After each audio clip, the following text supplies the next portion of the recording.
దర్శకుడు రవిబాబు తన తాజా చిత్రం రేజర్ విడుదల సందర్భంగా సినిమా పరిశ్రమలో క్రమశిక్షణ తగ్గిపోయిందని తీవ్రంగా విమర్శించారు. డిజిటల్ టెక్నాలజీ వల్ల బాధ్యతారహితం పెరిగి ప్రొడక్షన్ ప్లానింగ్ లోపిస్తుందని ఆయన అన్నారు. ఇప్పుడు సినిమాలు తీసే వాళ్ళు ఒళ్లు బలస చేస్తున్నారనే వ్యాఖ్య వివాదానికి దారితీస్తుంది. ఈ వ్యాఖ్యలపై సోషల్ మీడియాలో వ్యతిరేకతతో పాటు మద్దతు కూడా వ్యక్తమవుతోంది. కొందరు ఆయన మాటల్లో నిజముందని, పరిశ్రమలో నియంత్రణ అవసరమని అంటున్నారు. సాయి పల్లవి బాలీవుడ్ లో యజ్ఞం చిత్రంతో జునైద్ ఖాన్ సరసన ఎంట్రీ ఇచ్చారు. ఓ ఈవెంట్ లో సాయి పల్లవి హిందీ ప్రేక్షకులు ఎలా స్వీకరిస్తారోనని ఆందోళన వ్యక్తం చేస్తూ ఈ సినిమా చూసి అమీర్ ఖాన్ అందరి ముందు ఎమోషనల్ అయ్యారు. అలా భావోద్వేగానికి గురవాలన్న ధైర్యం కావాలని అన్నారు. జునైద్ ను మంచి సహనటుడుగా ప్రశంసించారు. దర్శకుడు సునీల్ పాండే తెరకెక్కించిన ఈ చిత్రానికి అమీర్ ఖాన్ నిర్మాతగా వ్యవహరించారు. తెలుగులో ఒక రోజుగా ఈ చిత్రం విడుదల కానుంది.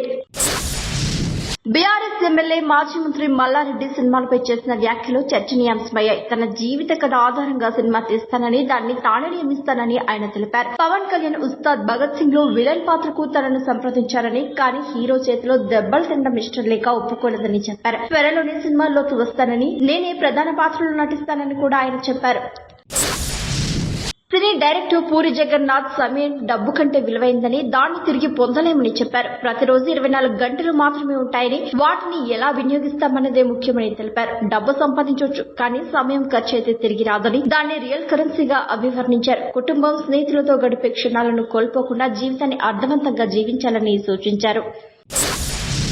టాలీవుడ్ యువ కథానాయకుడు బెల్లంకొండ సాయి శ్రీనివాస్, కావ్యారెడ్డిల వివాహ రిసెప్షన్ శుక్రవారం రాత్రి హైదరాబాద్ లో వైభవంగా జరిగింది. ఈ వేడుకకు చిరంజీవి, మోహన్ బాబు, నాగార్జున, నాగచైతన్య, కాజల్, జయసుధ, శుభ కనకాల వంటి ప్రముఖులు హాజరై శుభాకాంక్షలు తెలిపారు. సాయి శ్రీనివాస్, కావ్యారెడ్డిల వివాహం ఏప్రిల్ 29న తిరుమల శ్రీవారి సన్నిధిలో కుటుంబ సభ్యుల మధ్య జరిగిన సంగతి తెలిసిందే. సాయి శ్రీనివాస్ తన భార్యను పరిచయం చేస్తూ ఆమె పవర్ఫుల్ అని సోషల్ మీడియాలో పోస్టు చేశారు. హైదరాబాద్ లో కుక్కల రక్తం అక్రమ విక్రయాలపై నటి రేణు దేశాయ్ తీవ్రంగా స్పందించారు. ఈ దారుణాలను చూస్తుంటే సమాజం ఎంతటి భయంకరమైన కలికాలంలో ఉందో అర్థమవుతోందని ఆమె ఆవేదన వ్యక్తం చేశారు. రక్తం అమ్మేవాడి కంటే కొడేవాడిదే పెద్ద తప్పని పేర్కొన్నారు. ఈ అక్రమ దందాలను ఇక్కడే ఆపాల్సిన అవసరం ఉందని, ప్రతి తప్పుకు ఫలితం అనుభవించాల్సిందేనని హెచ్చరించారు. వైసీపీ నేత భూమన కరుణాకర్ రెడ్డి కుమారుడు అభినయ్ రెడ్డి ఇంధన ధరల పెరుగుదలకు నిరసనగా ర్యాలీ చేస్తూ ఆటోను ఎడ్లబండిపై పెట్టి ర్యాలీ చేయడంపై రష్మి స్పందిస్తూ ప్రాపగండా కోసం జంతువులపై క్రూరత్వం చూపడం హేయమని పేర్కొన్నారు. ఈ వ్యాఖ్యలపై ఆమెకు సోషల్ మీడియాలో ట్రోల్స్ తలెత్తాయి. తాను జంతువులపై జరిగే క్రూరత్వానికి మాత్రమే వ్యతిరేకమని, ఏ మతం లేదా పార్టీకి వ్యతిరేకం కాదని స్పష్టం చేశారు. అగ్రనటుడు అమీర్ ఖాన్ ఓ ఇంటర్వ్యూలో సినిమాపై తనకున్న అభిమానాన్ని వ్యక్తం చేశారు. ఒకవేళ షూటింగ్ సందర్భంగా విమాన ప్రయాణం చేస్తూ ప్రమాదం జరిగితే ఆయన తన సినిమా పనులను మన్సూర్ ఖాన్ కు అప్పగించేలా నోట్ రాస్తానని, మన్సూర్ నా నమ్మకమైన వ్యక్తి, సినిమా ఆపకూడదని, ఆయన సలహాతో పూర్తి చేయాలని కోరుతానని అమీర్ తెలిపారు. వీరిద్దరు గతంలో కయామత్ సే కయామత్ తక్, జో జీతా వహీ సికిందర్ వంటి హిట్ చిత్రాలు చేసిన సంగతి తెలిసిందే.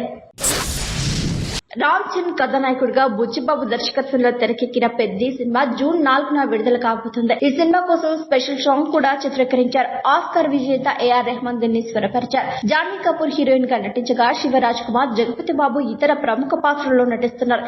ఇప్పటికే చిత్రీకరణ పూర్తయింది. పోస్ట్ ప్రొడక్షన్ కు సమయం ఇచ్చి జూన్ 4న విడుదల తేదీని ఖరారు చేశారు. సినీ నటుడు జేడి చక్రవర్తి కాస్టింగ్ కోచ్ పై మాట్లాడుతూ ఇది కేవలం మహిళలకే కాక అబ్బాయిలకు ఎదురయ్యే సమస్యనే అన్నారు. ఒక సీనియర్ నిర్మాత హీరోయిన్ తో అసభ్యంగా ప్రవర్తించినప్పుడు తాను నటుడు సురేష్ సాక్ష్యంని వెల్లడించారు. పెళ్లి రూమర్లపై స్పందిస్తూ తనకు తెలియకుండానే సోషల్ మీడియాలో పెళ్లిలు అవుతున్నాయని ఎద్దేవా చేశారు. నటి మహేశ్వర్ ని పెళ్లి చేసుకోవాలనే ఆలోచన నిజమేనని, కానీ కొన్ని కారణాల వల్ల అది జరగలేదని చెప్పారు. ఇది ఈ వారం మూవీ అప్డేట్స్. ఈ వీడియోను లైక్ చేయండి, షేర్ చేయండి. మరిన్ని లేటెస్ట్ వీడియోల కోసం న్యూస్ 18 తెలుగు యూట్యూబ్ ఛానల్ ను సబ్స్క్రైబ్ చేసుకోండి.